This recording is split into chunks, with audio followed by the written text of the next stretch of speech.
Hello friends, चलिए शुरू करते हैं। परिभाषा देखते हैं। बुद्धि की परिभाषाएं कितने वैज्ञानिकों ने किस प्रकार दिया है, कैसे कहते हैं। देखते हैं बुद्धि की परिभाषा। बुद्धि की पहचान तथा सीखने की शक्ति है। पहला परिभाषा क्या है? बुद्धि पहचानने तथा सीखने की शक्ति है। पहचानने तथा सीखने की शक्ति कौन से वैज्ञानिक ने दिया? गाल्टन के अनुसार उन्होंने क्या कहा? बुद्धि पहचानने तथा सीखने की शक्ति है। अगर ये वर्ड ऐसे लिख के दे दिया कि बुद्धि पहचानने तथा सीखने की शक्ति है, यह कथन किसका है? तो किसका है? गाल्टन का। उसके बाद है कार्य। बुद्धि कार्य करने की एक विधि है। बुद्धि क्या है? कार्य करने की एक विधि है। कौन से वैज्ञानिक ने दिया? वुडवर्थ के अनुसार क्या है? बुद्धि कार्य करने की एक विधि है। किसने दिया? वुडवर्थ। अगला है बुद्धि सीखने की शक्ति ही है। क्या है? सीखने की शक्ति ही बुद्धि है। क्या है? सीखने की शक्ति ही बुद्धि है। किसने कहा है? बकिंघम ने। सीखने की शक्ति ही बुद्धि है, बकिंघम नामक वैज्ञानिक ने कहा। उसके बाद है बुद्धि अमूर्त विचारों के बारे में सोचने की योग्यता है। बुद्धि क्या है? अमूर्त विचारों के बारे में सोचने की योग्यता है। किसने कहा है? तो टर्मन ने कहा है अमूर्त विचारों के बारे में सोचना ही क्या है? बुद्धि है। तो टर्मन नामक वैज्ञानिक ने कहा। उसके बाद बुद्धि ज्ञान अर्जन करने की क्षमता है। बुद्धि क्या है? ज्ञान अर्जन करने की क्षमता है।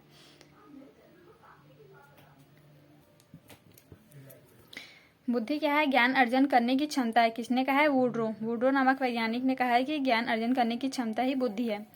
अब अगला है बुद्धि चार शब्द कौन कौन से? ज्ञान, आविष्कार, निर्देश, आलोचना। बुद्धि की क्या है? चार शब्द। ज्ञान, आविष्कार, निर्देश, आलोचना। ये क्या है? बुद्धि है। तो किसने कहा है? बीने ने कहा है कि ये ज्ञान, आविष्कार, निर्देश, आलोचना ही बुद्धि है। अल्फ्रेड बीने नामक वैज्ञानिक ने कहा। उसके बाद है बुद्धि जीवन की नवीन समस्याओं के समायोजन की समान योग्यता है। बुद्धि क्या है? जीवन की नवीन समस्याओं की समायोजन की सामान्य योग्यता है। किसने कहा? स्टर्न नामक वैज्ञानिक ने कहा कि बुद्धि जीवन की नवीन समस्याओं के समायोजन की सामान्य योग्यता है। स्टर्न ने कहा। उसके बाद है अच्छी तरह निर्णय करने, समझने तथा तर्क करने की योग्यता है। बुद्धि क्या है? अच्छी तरह निर्णय करने, समझने तथा तर्क करने की योग्यता है। किसने कहा है? बट नामक वैज्ञानिक ने इस कथन को दिया। सत्य तथ्य के दृष्टिकोण से उत्तम प्रतिक्रियाओं की शक्ति है। बुद्धि क्या है? सत्य या तथ्य के दृष्टिकोण से उत्तम प्रतिक्रियाओं की शक्ति ही है। किसने कहा है? थार्नडाइक ने। तो पहचानने तथा सीखने की शक्ति गाल्टन ने कहा। कार्य करने की एक विधि है, वुडवर्थ। बुद्धि सीखने की शक्ति ही है। किसने कहा? बकिंघम। अमूर्त विचारों के बारे में टर्मन ने कहा। ज्ञान अर्जन, वुड्रो। चार शब्द दिया किसने? बुद्धि के बारे में चार शब्द। ज्ञान, आविष्कार, निर्देश, आलोचना को बुद्धि का। किसने कहा? बीने ने। बुद्धि जीवन की नवीन समस्याओं का समायोजन की समान योग्यता स्टर्न ने कहा। अच्छी तरह निर्णय करने, समझने तथा तर्क करने की योग्यता बर्ट ने कहा। सत्य या तथ्य के दृष्टिकोण से उत्तम प्रतिक्रियाओं की शक्ति है। इसने कहा? थार्नडाइक ने। बुद्धि क्या है देख लेते हैं। बुद्धि क्या है? मानसिक शक्ति। बुद्धि क्या है? मानसिक शक्ति। बुद्धि का प्रयोग कब हुआ? प्राचीन काल में हुआ। व्यक्ति क्या है? तत्पर, तात्कालिकता, समायोजन, समस्या का क्या है? समाधान करता है, क्षमता रखता है। तो इसको क्या कहते हैं? बुद्धि कहते हैं। बुद्धि क्या है? मानसिक शक्ति है। इसका प्रयोग प्राचीन काल में हुआ। व्यक्ति में क्या होता है? तत्परता, तात्कालिकता, समायोजन, समस्या का समाधान करने की क्षमता होती है। उसे क्या कहते हैं? बुद्धि कहते हैं।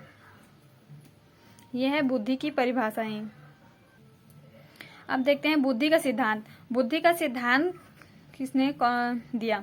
बुद्धि का एक खंड सिद्धांत। बुद्धि का एक खंड सिद्धांत किसने दिया? बीने ने। अल्फ्रेड बीने। बुद्धि का एक खंड सिद्धांत बीने ने दिया। बुद्धि का दो खंड और तीन खंड। बुद्धि के दो खंड, तीन खंड और सामान्य विशिष्ट बुद्धि। बुद्धि के क्या है? दो खंड बुद्धि का सिद्धांत, तीन खंड बुद्धि का सिद्धांत और सामान्य विशिष्ट बुद्धि का सिद्धांत किसने दिया? स्पीयरमैन ने दिया। स्पीयरमैन ने तीन बुद्धि का सिद्धांत दिए। दो खंड बुद्धि का सिद्धांत, तीन खंड बुद्धि का सिद्धांत, सामान्य विशिष्ट बुद्धि का सिद्धांत। स्पीयरमैन। बुद्धि का बहुखंड सिद्धांत किसने दिया? तो थार्नडाइक ने। बुद्धि का बहुखंड सिद्धांत थार्नडाइक। बुद्धि का समूह खंड थर्स्टन ने दिया। न्यायादर्श प्रतिदर्श क्या है? बुद्धि का न्यायादर्श या प्रतिदर्श बुद्धि का सिद्धांत किसने दिया? थॉमसन ने दिया। बुद्धि का पदानुक्रमिक या क्रमिक महत्व का सिद्धांत किसने दिया? बर्ट एवं वर्मन। बुद्धि का पदानुक्रमिक या क्रमिक महत्व का सिद्धांत बर्ट एवं वर्नन ने दिया। त्रिआयामी सिद्धांत किसने दिया? तो गिलफोर्ड ने। त्रिआयामी सिद्धांत गिलफोर्ड। बुद्धि का त्रिआयामी है ना, बुद्धि का त्रिआयामी सिद्धांत गिलफोर्ड ने दिया। बुद्धि का क व बुद्धि का ख का सिद्धांत किसने दिया? तो हैब ने। बुद्धि का क व ख सिद्धांत हैब ने दिया। बुद्धि का तरल व ठोस आरबी कैटल ने दिया। बुद्धि का तरल व ठोस आरबी कैटल। तो अच्छे से देख लीजिए। बुद्धि का एक खंड बिने ने दिया, 2 खंड सिद्धांत और 3 खंड सामान्य विशिष्ट बुद्धि का सिद्धांत स्पीयरमैन ने दिया। बुद्धि का बहुखंड सिद्धांत थार्नडाइक, समूह खंड सिद्धांत थर्स्टन, बुद्धि का न्यायादर्श या प्रतिदर्श थॉमसन ने, पदानुक्रमिक या क्रमिक महत्व बट एवं वर्णन और त्रिआयामी सिद्धांत गिलफोर्ड, बुद्धि का क व ख सिद्धांत हैब ने दिया, तरल ठोस सिद्धांत दिया आरबी कैटल ने। Thank you friends.